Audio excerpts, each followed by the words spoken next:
লাখো পর্যটকের পদচারণায় মুখরিত বিশ্বের দীর্ঘতম বালুকাময় সমুদ্র সৈকত কক্সবাজার। ঈদের টানা 7 দিনের ছুটির পাশাপাশি রয়েছে এবার স্বাধীনতা দিবসের সাথে আরও 3 দিনের টানা ছুটি। ফলে এবার স্মরণকালে সর্বোচ্চ পর্যটকের আগমন ঘটছে কক্সবাজারে, যা মার্চের শেষ 10 দিনে 10 লাখে পৌঁছবে বলে ধারণা করা হচ্ছে। কক্সবাজার থেকে টেকনাফ পর্যন্ত দীর্ঘ 80 কিলোমিটার মেরিন ড্রাইভ, হিমছড়ি ঝর্ণা, দরিয়ানগর এবং পাথরের সৈকত ইনানিতে ঈদ আনন্দ ভাগাভাগি করছেন ভ্রমণপ্রিয় মানুষগুলো। পর্যটকদের সার্বিক নিরাপত্তা জোরদার করেছে ট্যুরিস্ট পুলিশ এবং জেলা প্রশাসন। কক্সবাজার থেকে আহসান সুমনের প্রতিবেদন। ঈদের পরে সকাল থেকে সৈকতে ভিড় বাড়তে থাকে পর্যটকের, আর দুপুরে সৈকতের পুরো এলাকা পরিণত হয় জনারণ্যে। কেউ এসেছেন বন্ধুদের সঙ্গে, কেউ সপরিবারে, আবার অনেকে আত্মীয় স্বজন বন্ধু বান্ধবদের সাথে মেতেছেন মজার আড্ডায়। সমুদ্রস্থানের পাশাপাশি সৈকতের বিস্তৃত বালিয়াড়ি জুড়ে হেঁটে বেড়ানো কিংবা ঘোড়া, বিচ বাইক ও জেটস্কিতে চড়ে আনন্দে মাথেন বেশিরভাগ পর্যটক।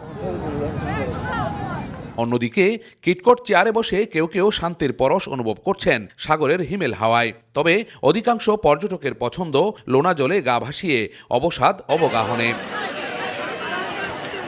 আর সমুদ্রপ্রিয় পর্যটকরা বলছেন প্রকৃতির নির্মল ছোঁয়ায় ঈদের ছুটি উপভোগ করতে কক্সবাজার ছুটে এসে নির্বিঘ্নে বেড়াতে পেরে খুশি তারা। বিশেষ দিনে কক্সবাজার আসার মজাই আলাদা। খুব ভালো লাগলো, ঈদের আনন্দ। ফ্যামিলির সাথে প্রথমবারের মতো এসেছি, ভালোই লাগছে, এনজয় করতেছি। নিজের প্রিয়জনের সাথে সুন্দর একটা সময় কাটাতে পারতেছি, খুবই ভালো লাগতেছে। যে এত মানুষ, এত হই হুল্লা, এত সুন্দর প্রাকৃতিক দৃশ্য।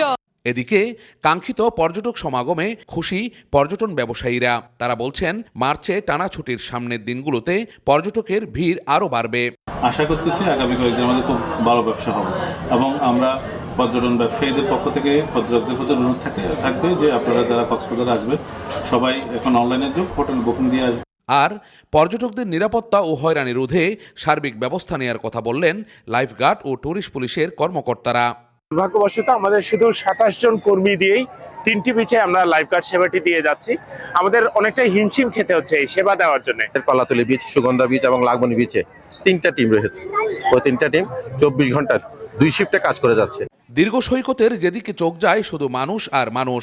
লাবণী থেকে কলাতলী পয়েন্ট পর্যন্ত 3 কিলোমিটার এলাকা জুড়ে রূপ নিয়েছে জনসমুদ্রে। দীর্ঘ 1 মাসের খরা কাটিয়ে আবারও স্বরূপে ফিরেছে দেশের প্রধান বিনোদন কেন্দ্র। পৃথিবীর দীর্ঘতম সমুদ্র সৈকত এখন লাখো মানুষের টইটম্বুর অবস্থা বিরাজ করছে। এই যখন অবস্থা, তখন সবচেয়ে খুশি হয়েছে এখানকার পর্যটন সংশ্লিষ্ট ব্যবসায়ীরা। সুগন্ধা পয়েন্ট থেকে আহসান সুমন, এসএ টিভি, কক্সবাজার।